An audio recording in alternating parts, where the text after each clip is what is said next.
way more competitive Courtney that makes the previous level of competitiveness look about as intimidating as a kitten. She's still showing that same sour attitude she had before, but now with Duncan trying to get her to relax, which to his annoyance fails miserably. With the season now officially over, she's just full on pissy about being robbed of the competition and prize money, worried about her lawyers losing the lawsuit, the first of many, against the show. She just wanted to go home to focus on studying for her LSAT and the class president campaign that she was working on from her audition tape. Oh, I just mixed up the two speeches. But Chris's offer for more money to Owen, or trickery to Gwen depending on which ending you define as a canon one, and him egging on the fact that Owen will be winning the easiest million ever, Court jumped at the chance of winning the briefcase full of cash. A cold million at the drop of a hat, and now her focus is on getting that case no matter what. She's so hungry for that win that she even leaves her boyfriend in the dust. Well, quite literally, and even almost kills multiple people to get away with the cash in her hands. And holy shit, you better believe that her selfish and whiny side starts to become way more noticeable than ever due to her extreme obsession with winning and unfolding. But wait for a second, you're gonna fall off your chair because this is just the tip of the iceberg. We still have 3 more seasons with her and this new attitude. The TDI special was the blaring early warning signs of what was about to come for some of the characters, especially in the case of Courtney. But total drama action is when everything starts to fall apart. Remember that kind yet pushy goody from the past season? Oh, well, she's gone from this point on. The fact that she wasn't going to participate in the second season thanks to Chris's trickery added to her continued anger at Harold's revenge feel and stun that she's still eating at her. She's willing to throw a lawsuit any chance she gets against the show. Yeah, that's right, the writers turned Courtney into an absolute Karen this season. And get this, she gets her wish! Much to the irritation of Chris and the producers, Courtney's lawyers find some legal loopholes to not only get her into the show, as if her presence wasn't already hard to miss, but also get her some extra benefits in and out of the challenges that she's not exactly, humble about. Okay, yes, her writing that my lawyers won the lawsuit high was part of why she saw them cocky and uppity, but Courtney was pretty much a shameless bitch a good chunk of the time in this season. Sure, we still got to see some more development, like that episode when they get the gifts from home and we got to see some more background story, but the bad thing is that moments like this one are only the 10% of Courtney's screen time in total drama action. The other 90% is just screams, reducing Duncan's chances of having kids, arguing with her teammates, threatening to call her lawyers, etc. And well, you get the picture, okay? But then, when she finally gets eliminated and we see her again in the finale, she seems kind of gold digger-ish in Duncan's win. But in bets, it's the complete opposite since she and Duncan banter, and it seems like now that the competition is over, she's not all high, strong, and prickly anymore. It's actually why I consider Bets ended to be the better one and my preferred choice for canon. Mainly because it's the best for all of the characters, but hey, that's just me. And well, in the second special between the seasons, we got to see the problems the two lovebirds were going through. And it only seems to get worse with all these sudden ups and then nasty drops. And holy shit if it wasn't dramatic, as Joss and Blendy said. Hell, they even got matching tattoos. But right here is when all the bullshit regarding the love triangle from World Tour starts to come out of the shadows and threatens to come and fuck a whole fandom over. And oh dear lord, it did. Now in World Tour is when the writers seemingly decided to throw everything out of the window. Most of the characters, if not all of them, had a complete reset because they seemed to act like they just came out of the factory brand new without remembering anything they experienced in the past, as it was even easy to forget about all of that. Now, Courtney's acting all nice and good again, sort of like how she did in the first season, but she will often show that characteristic bitchy attitude of hers, just it's way less now. And all of this thanks to one thing, her new friendship with Gwen, which came the fuck out of nowhere. Though before all of the Courtney lovers come after my ass with pitchforks, let me make myself clear by saying that I don't think the interaction was bad. I'm saying that it was completely pointless. It wouldn't have even existed in the first place if it wasn't for the love triangle thing, and that's the truth that I stand by. The same goes for the Team Amazon. That team wasn't just formed as a curious coincidence, it was a strategy to make everything even tenser between Gwen and Courtney, with the bonus of seeing how the tension affects both their teammates and opponents. And, well, we all know what happened after that.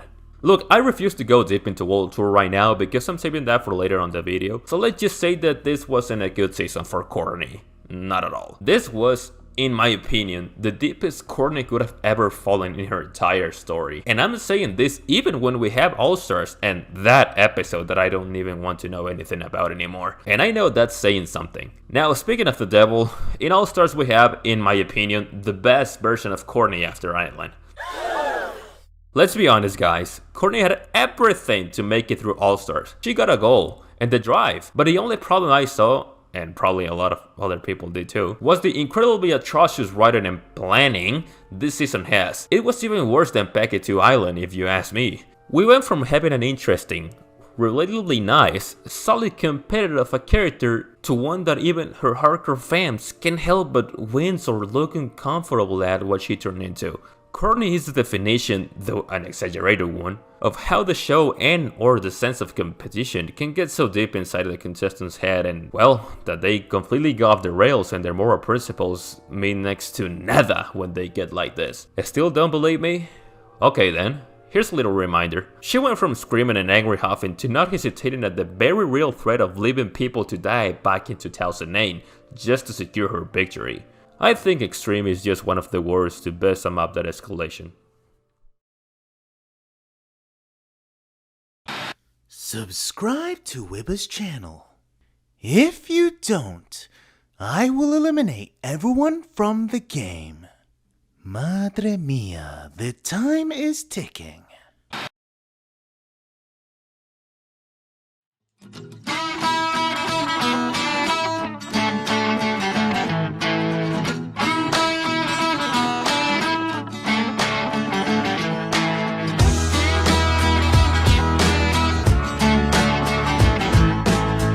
Now, moving on to someone not so complicated, at least not as much as Courtney though, we have our guitar boy Trent. This guy's case is pretty interesting, to say the least. We're already used to seeing extremely polarizing and different characters in Total Drama, especially when we take a look at the first generation of contestants. Something that a big majority of these teens did when they first arrived at the dock was to show big displeasure and annoyance when seeing that everything they had been told about the island was complete bullshit, and instead, they will be competing with each other in a crappy summer camp. When Trent arrived, it was nice to just see a laid-back guy on the island without hesitation. No drama, all cool. Even bump fists with the host of the show and get a glance and smile as a certain girl of his liking. What a king!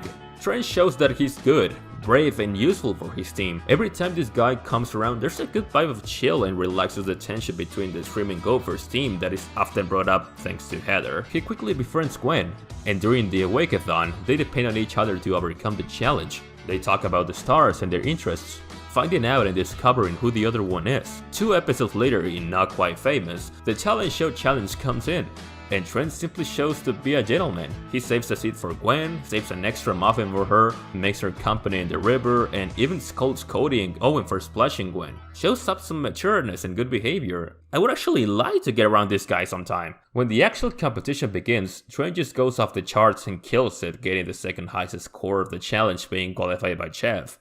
This is a big accomplishment right there. But he loses after Harold's legendary kickboxing. In the Phobia Factor challenge, Trent is forced to abandon Gwen buried in the sand when a mime, which is his biggest fear, starts to chase him through the entire island until he finally jumps to the river and makes the mime go to home. After this, he gets distracted by Chris playing around with a tiny cloud and pulling a prank on Jeff. That's the moment where he realizes that he left a certain girl buried alive somewhere and runs to dig her up. And that's when Gwen gets a little bit mad on him and throws her walkie-talkie to his face. I mean, I don't blame her. Nothing is alarming in any of the interactions nor the emotions that he shows in the episodes. According to the Total Drama Wiki, Trent is a laid-back guy who likes to ride motorbikes and finds passion in music instead of being an accountant as his father wants him to become one. We were unable to see too much about Trent's backstory on his audition tape, apart from his impressive guitar and singing skills. Oh crap. But apart from the design of his shirt appearing on these boxes that I found while playing Bioshock, there's only a single time when I genuinely raised an eyebrow upon one of Trent's actions, and that was how he reacted to Cody telling him that Gwen likes him. You know, this one moment. See, I hit on her, but I struck out a few times. The point is, she's not into me. She's into you. If you're lying, I could easily rearrange your face. You know that, right? I say that I raised an eyebrow because we've never seen him like this until Well, now, I guess that he's one of those guys who just prefers to say things to himself and also doesn't want to just go around looking for trouble and beef with anyone. Just as how he showed a bit of disappointment at seeing the other contestants with that. Alrighty then. But he just decided to say his thoughts. Props to him! Even in the later episodes until the one where he gets eliminated, there was not a single moment, well apart from the one with Cody I mentioned before, then if there wasn't anything alarming about his attitude and literally the whole season, he was a friend of basically everyone and can easily hang out with them, then what the fuck happened and why is everyone so upset? Well, I'll tell you what. Bad writing, bad decisions, bad development, bad continuity, and I'm only at the tip of the iceberg right there. Moving on with total drama action, this season is a 100 degrees turn in the whole franchise. This is when the total drama that Courtney started back on Island, Trent comes in and makes it totally dramatic, and this time for the reals. At the start of the season, everything just goes normal as it's intended. The challenge breaks in and Chef is now controlling a giant robot of what's supposed to be Godzilla, and Trent decides to take the role of his group leader. Really nice. Gwen notices this and she just goes all cheesy over her boyfriend, but thanks to Trent's exceptional powers of observation, they get caught by Chef's machine, and well, now they all have to rely on Owen to win and save them. It took you 10.5 hours to walk 3 city blocks? That's just sad, man. The next challenge is to find the key for the trailer to choose which one they will pick to sleep in, and the boys team gets it. But Owens chooses the squash one. But that's not so much of a problem because the girls team trailer gets the squash too. But that's not so much of a problem again because Chef goes out to fix it. And that's it. Pretty good pilot episode. I can't wait to see what happens in the next one. Sometimes foreshadowing is relatively obvious. Well, fuck. Yeah, now in Alien Resurrection, and out of a complete sudden, Trent is struggling to start a conversation with Gwen, and now Duncan and Gwen seem more friends than ever because, sure, why not? Trent has now begun a hatred for Duncan, and it only gets worse when they decide to go to seek for the alien eggs they are supposed to be looking for to complete the challenge. Trent's attitude and comments here are a bit, off. But that all doesn't matter because Gwen loses her Lucky Charm necklace, which just happened to appear out of nowhere because we haven't seen it nor even heard about it before. At the end of the challenge, but Trent decides to leave what it wasn't a sure victory for him and Gwen, and instead go to save the necklace, to which Gwen declares this. most guys would have gone for the win. To which Duncan casually responds with this. Personally, I would have picked the win. Since now everyone looks like they have lost instinct pretty badly, Trent's luck seems to be working already, and he catches a pair of alien eggs in front of Chef to give one to Gwen and Gwen together as they originally intended. But ho, you're gonna fall off your chair right now, because since Gwen and Trent are the only winners of the challenge, they will now need to compete against each other. As if they didn't already do it before back in Total Drama Island. But hey, that's a huge surprise, you know? So yeah, now in the third episode, Gwen and Trent need to choose the people who are going to be on their teams and try to stick to the team the other one chooses. But Trent asks if they are going to get all competitive and nasty, to which she insecurely and kind of avoiding the question responds with an absolutely not, and also mentions that they have already learned from the last season. Which, I asked myself the same question. Didn't they learn how to get over that back in Ken Wawanagwa? Because it was pretty noticeable to me that they were just trying to play their game and not to think about each other so much when it wasn't necessary. Don't you guys remember the merge? The battle of the sexes and such?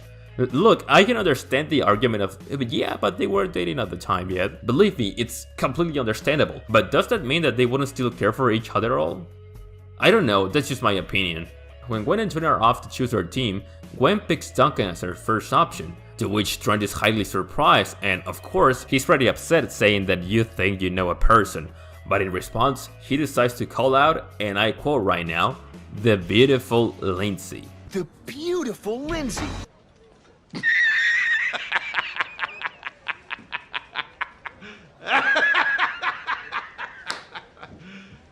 You serious? From now on, the writers will start to have some kind of fetish for Lucky Charms, and just pretty much everything revolving around luck as a whole. Pay attention to that. So since now Trent chose Lindsay by calling her beautiful, Gwen thinks he's trying to tick her off by picking her like that. Which I think is succeeding due to the way Gwen reacts to this. It does not say so much besides that. This will become a kind of hatred now between these two during the challenge, constantly trying to talk trash and humiliate each other, and their team as well, but it was pretty much a battlefield by the personal rivalry between the two leaders. I mean, it was an interesting plot, and it could have worked a lot better if it wasn't for the tiny little detail of being extremely bad for both of the characters. It's just one of the many out-of-pocket decisions that were made in the writing room. Also, take a huge note on this moment. Come on, Lucky Necklace. Papa Trent needs you. Wow, I thought I was crazy. You're talking to jewelry? You are crazy. I'm just trying to help our team win this thing. Hey, that's what I'm trying to do too! If you got some lucky earrings, I'd be glad to have a little chat with them, huh? After the challenge and Gwen calling Duncan everything you can imagine to be provocative for him to man up, Trent reunites with Gwen outside of the RBs just to talk for a bit, where he says something cringe, again, but also a kind of hurt feeling to Gwen. Like, I've loved, lost, but what I miss most is my sweet little goat Gwen. You can see there's a lot of worry in both of their expressions and reactions. They know they done fucked up, and they don't want to mess with it anymore. This is the moment when Trent asks if she and Duncan are just friends, to which Gwen tells him to worry not. And again, sometimes foreshadowing is relatively obvious, but also wants to apologize for calling her and Duncan punk wannabes before in the challenge. And here is the breaking point of this. Pay attention. All I know is I don't want to be you right now. Because you're gonna dump me? No chance. More like because you have to go vote someone off. Whatever. As long as you're still here? This is the moment when the breaking point for Trent happens. And you can really tell he's worried about this whole situation just looking at his face. He knows that he fucked up so bad back there that he might have already lost Gwen, which is not the case entirely yet, but gives a deep sigh of relief after knowing that it wasn't the moment. He was already prepared for this to happen, but it wasn't still time. But we get closer to day 0 with the next episode. So as Chris says, hang on to your coconuts, players. We're going back to the beach. Woo-hoo-hoo-hoo! Woo! Because we're heading into the 4th episode, Beach Blanket Bogus. So Trent is having eggs for breakfast for some reason, because everybody else is having dung, because that's what Chef is serving.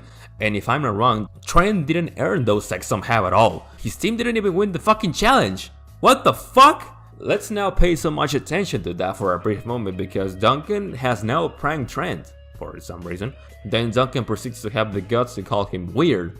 Yes, the guy who came straight out of juvie and likes sadomasochism from his girlfriend dares to call him capital W weird. If that's the shot he's gonna pull, then everybody else in the goddamn show, including him, should be considered a fucking weirdo besides Trent.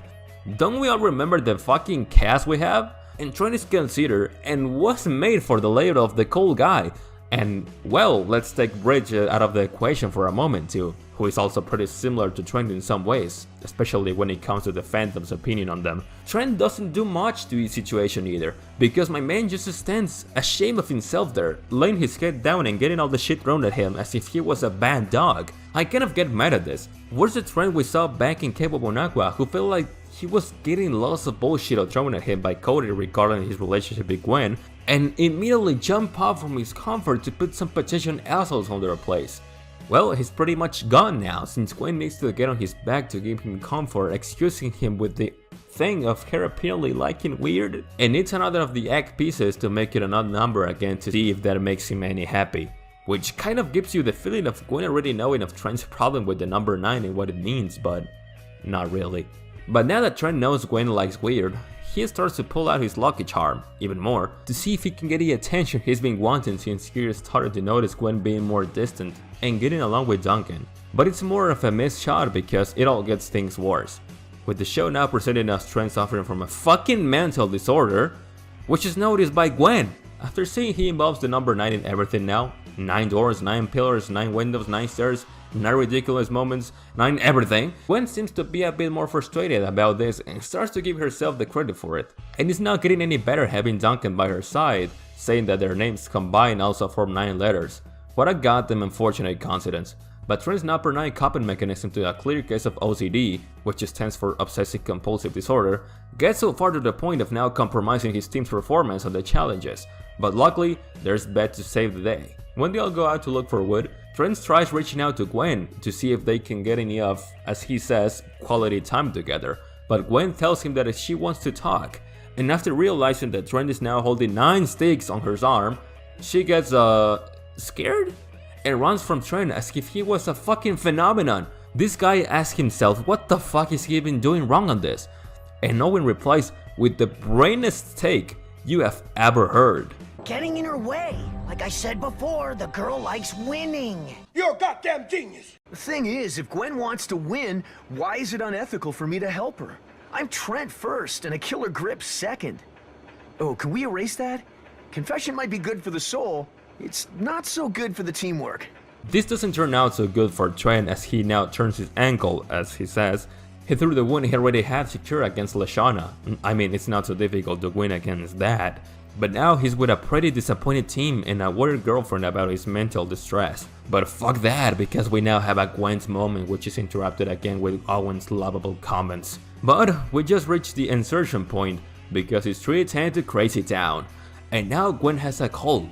Because yeah, in the middle of a terrible heatwave in Toronto, this girl just pulls up a cold out of nowhere and Trent is willing to risk getting some heinous virus from her by giving her his water bottle. That's literally what he said, don't come after me, okay? Wouldn't have been so bad for his reputation if it wasn't for the fact that he immediately and very sneaky cleans the glass counting 9 strokes. What?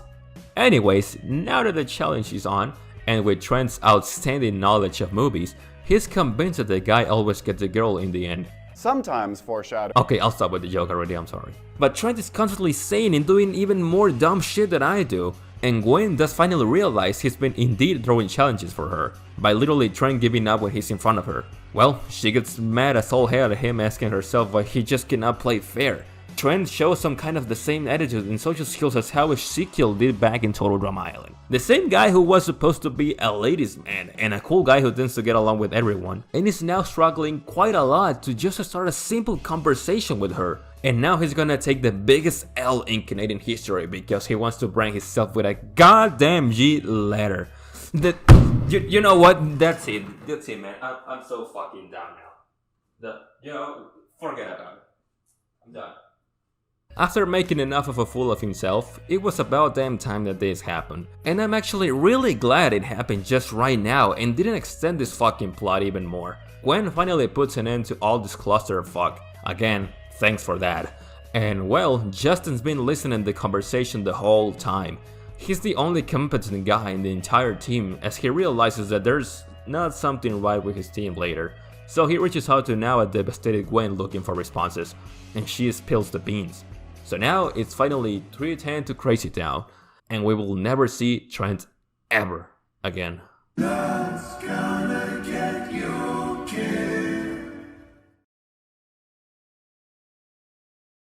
Psych! Nah, don't worry, we still have a lot of Trent to see. In the 6th episode of Total Drama Action, we're introduced to a new format that will become a staple in both action and World Tour. And yeah, as much as some people might laugh a bit at what Issa did on the show, let's skip all of that to the minute 9 with 53 seconds. Again, the number 9 is when they start talking about Trent. This is ridiculous, man. But yeah, this is the moment when Jeff reveals to Trent that his ex-girlfriend was the one who made the call to give him the boot, and he's quite not happy about it. But here's the moment of truth, when everything's gonna be said. So Trent here starts to talk about how truly crazy the competition went, how he left his team down and asked for their apologies, and also how he started struggling with his relationship when he saw that Gwen and Duncan started to hang out. Until Jeff finally brings up the elephant in the room. What the fuck does the number 9 mean? And well, Trent's got plenty to say. The number 9 thing has nothing to do with Gwen. I had this toy train my granddad gave me as a kid. Right before he died, one of the wheels fell off, so there were only 9. I was devastated. So my mom told me 9 was now my lucky number. Oh, I am so on Team Trent. Me too! Can I switch teams? So yeah, what everybody with a bit of common sense and some brains would have thought is what happened, it's actually what really happened. The number 9 things were not related to Gwen. Quite sweet and heartwarming. But that doesn't excuse the fact that it made no fucking sense at all. And as much as I love Trent's performance in the end, and as much as it might be the best part of the episode by far, we're not done yet, because the drama continues in the second aftermath. Episode 12. Oh dear. Again, we will need to skip 12 minutes and a half so we get to the juiciest stuff. Gwen comes out of the scene with a not quite so nice audience, and they begin talking about all the Wonka drama, which I don't want to subject myself to get through again. So we need a lot more of Jazz bullshit new attitude and character, and also a life-death situation for Gwen so Trent will stand up and interrupt the show. Stating what was already obvious, but people seem way too fucking stupid to not realize about it. He admits he threw the game and it wasn't Gwen's fault. Well, he seems way over the situation now, since he claims that things have been amazing recently, getting a lot of fan mail and getting to know a lot of other girls. He's just living the rockstar life now, and that also implies getting tons of weird ass and obsessed people coming after him. Oh man, they really let me have it out there. That was tough. And seeing Trent was no cakewalk either. Guess Trent's the man now. Sure has a lot of girls after him. Who knew he had so many fans? It's nice that he stood up for me. Maybe he still likes me a little. Or not.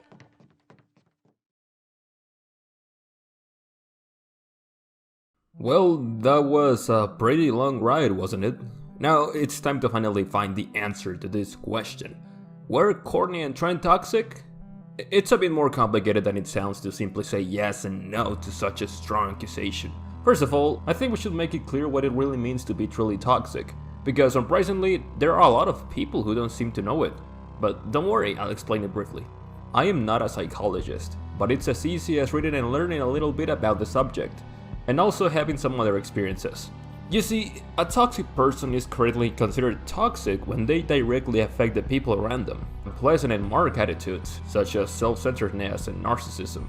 Another very clear attitude of a toxic person is when they force situations that affect another individual in some way. Or it could also be emotional manipulation. A clear example of a toxic person could be Heather in Total Drama Island, who was determined to make life impossible for anyone in order to achieve her goal, affecting verbally, physically, and emotionally thanks to the manipulation of the other contestants. Another example of a toxic person could be Jeff in Total Drama Action, who in the aftermath didn't hesitate even for a second to sacrifice dignity and even possibly the lives of his colleagues and friends simply to fit his self-centeredness and get more ratings for the show.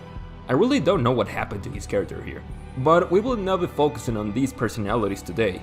I want to talk about two sides of the coin in this situation, Courtney and Trent. As we all know very well, the relationship between Trent and Gwen did not turn out all that well after the first season. Taking a look back at how the events occurred, I realized three things, and these are: number one, Trent is treated like a martyr after all. This is something that really conflicts me, and it's the fact that the show tries to paint Gwen as the villain of their story, and Trent as the victim. Sure, she was the one who broke up with him in the 5th episode, but that's not to say it's entirely her fault. Which brings me to my next point.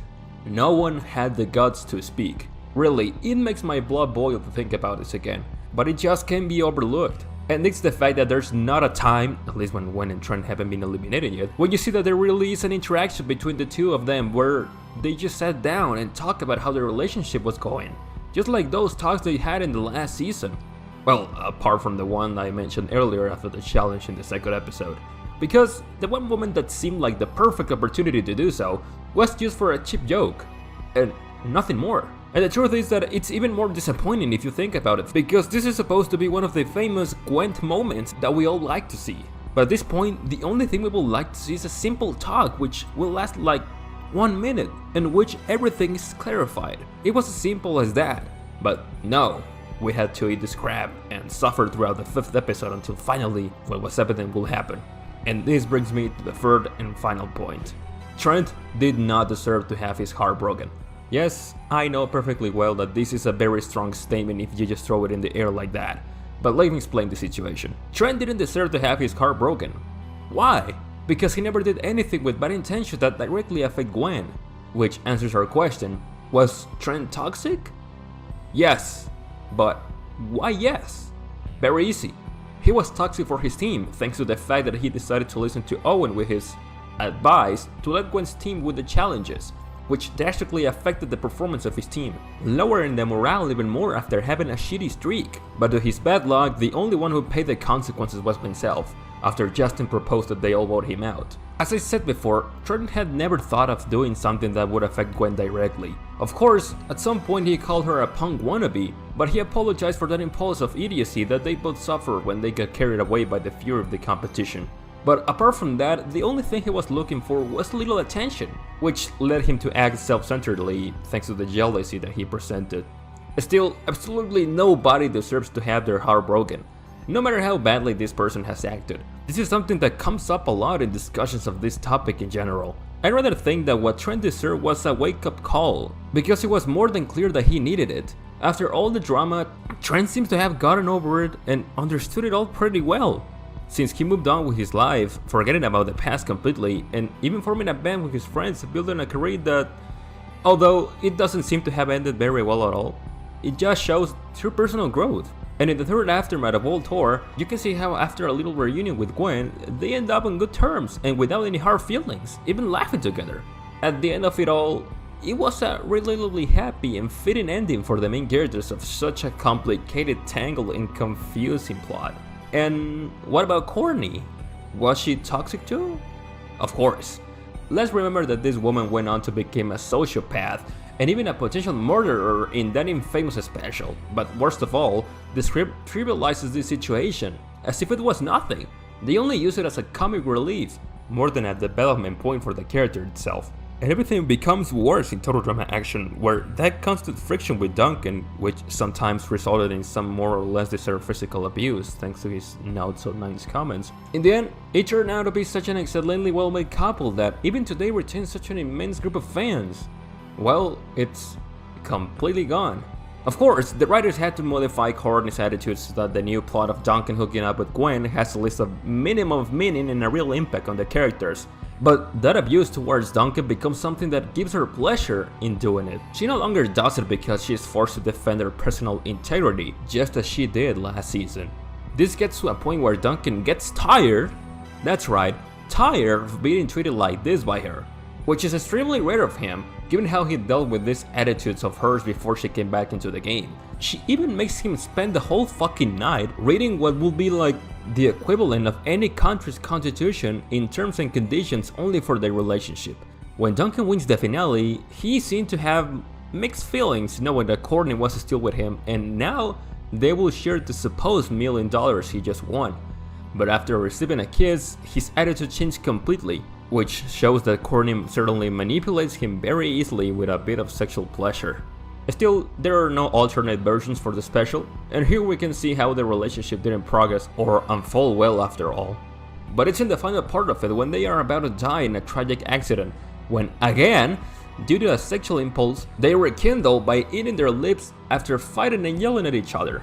Having decided who the new season's contestant thanks to a not so convenient script, we see the characters' witnesses again, and Courtney declares that she wouldn't take her eyes off Gwen, even though she already noticed with her own judgment that, as a matter of fact, Gwen and Duncan were just friends, and nothing more, which leads me to ask, why? However, in World Tour, it was possible to see a good friendship forming between her and Gwen, and I gotta admit that Courtney was surprising me for good this season with her actions and character. It seemed that she was finally going back to being that Courtney from the first season that we all love. But all that did not help at all because, well, the infamous moment had to happen. If Courtney had taken a step forward in her development as a character during the first half of this season, well, from the second half she takes 3 steps back, getting even crazier, obsessive, impulsive and sociopathic than the past 2 seasons combined. This is why I said that, in my opinion, this was the lowest point for Courtney in her entire career by far. Duncan never uses soap, and Gwen's so lame, there's just no hope. Now, in All Stars, I've gotta say that after all the bitterness that was having had to see Courtney from the second and the third seasons again, seeing her in here feels like a great breath of fresh air. Although they don't give her the true ending that she deserved, because they treat her like absolute shit. Well, basically all the characters apart from the winners were treated as such. It's comforting to see that there was still a great person and a great character under all the layer of crap she was covered in. And if it hadn't been for Scott, who was literally the best character of the season, It would have been possible to go back to see a happy and genuinely caring Courtney about how she acted and how others reacted to this. But this is when she realizes that she did a lot of horrible things in the past, and she wants to make amends with the people that she hurt along in the way. Well, Gwen mainly. And it was like that until the episode, from which I still haven't recovered anemically since the first time I saw it in that unrated disc in 2015. Oh my god, my life. Give me patience. Again, this is when the writers decided to throw everything out of the window and do, hear me out here. Number 1, getting Courtney to pull a fucking chart out of her ass where she states absolutely all of her plans in order to secure her victory, which Mike pulls out from somewhere and shows it to everyone. And 2, by the time they reach the finish line, Chris makes an unexpected and inconvenient change of plans, since now the contestants will have to eat their own ice cream. And they make Courtney coincidentally have a very bad stomach just for this moment, even when she herself declares and shows absolutely the opposite in World Tour. And I guess we all know perfectly well what happened after all of this. Even showing that the writers were never the least bit interested in the character of Courtney, talking to us with the characters doing that kind of disgust expression when seeing that she was being eliminated. I will never forgive Ed McDonald for this. Fucking never.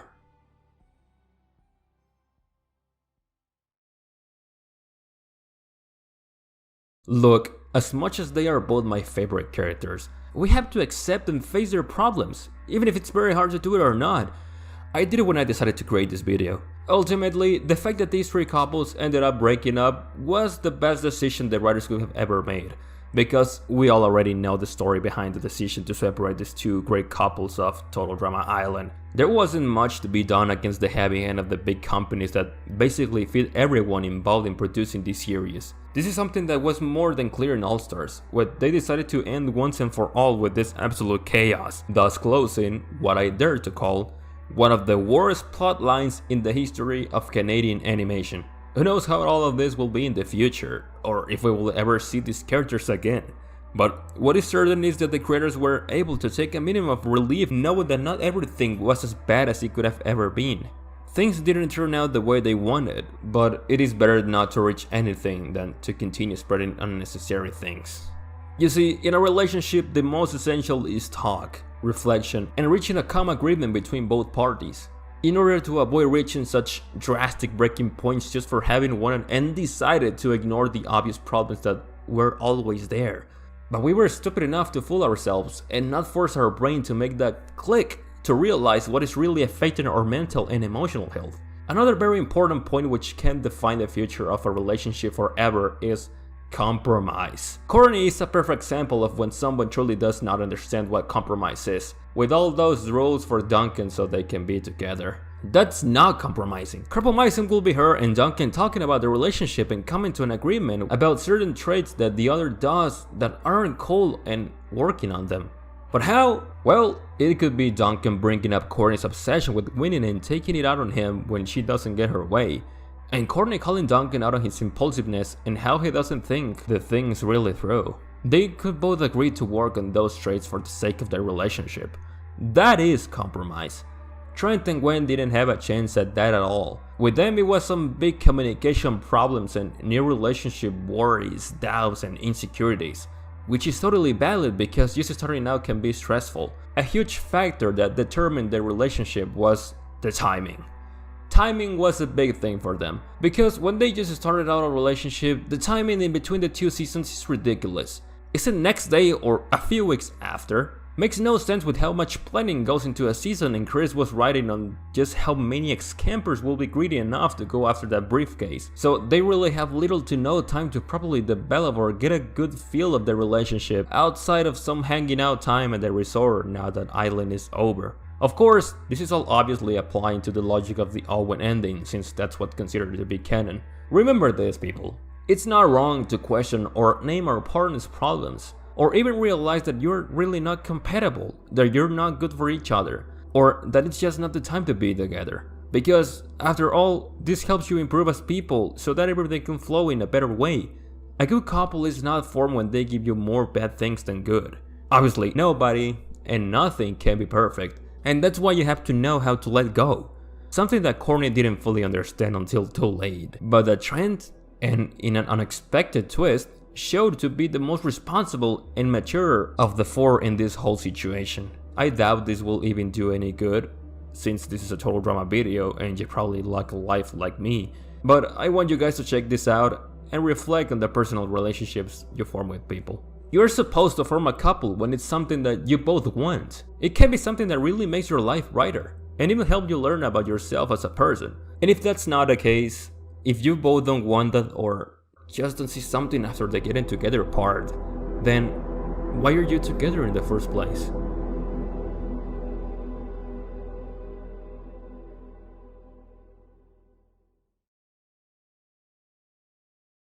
Wow, it really has been a long journey to get to this point, right? I know what you've been wondering all this time, exactly a half a year ago. I really do, really.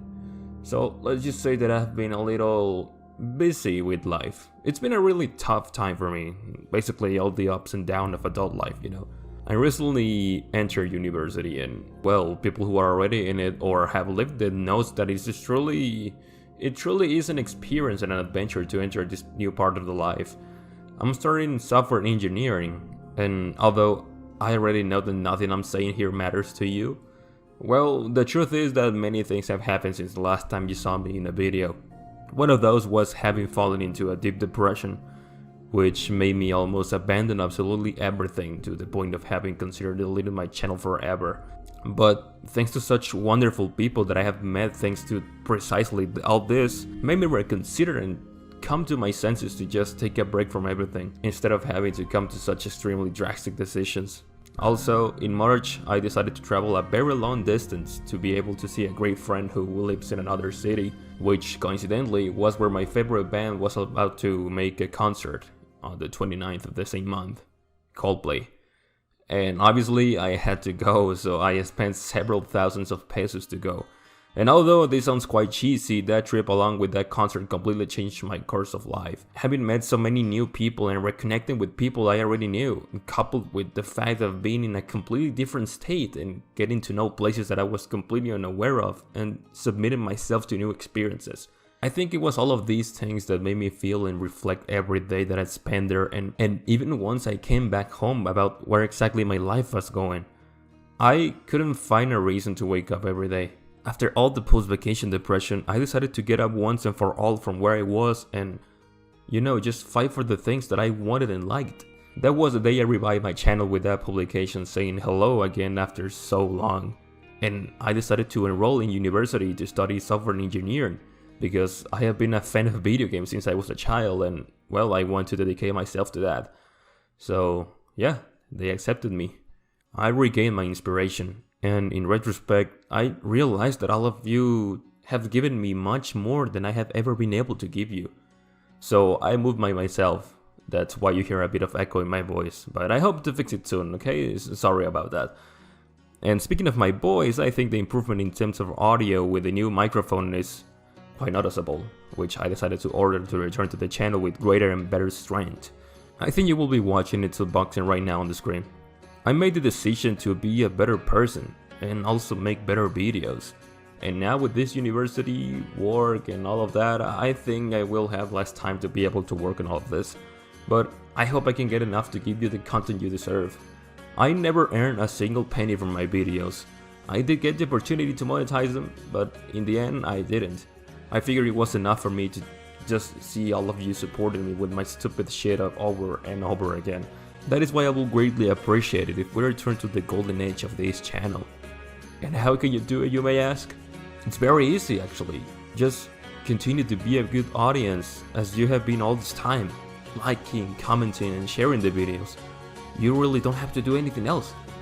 I think I will never find a way to thank you for how much everyone here has changed my life with this little quarantine project that escalated to the point of becoming this community. I know I'm getting too cheesy with all of this, and as much as I wouldn't want to end the video like this, I'm so sorry, but I couldn't help it. I just had to do it.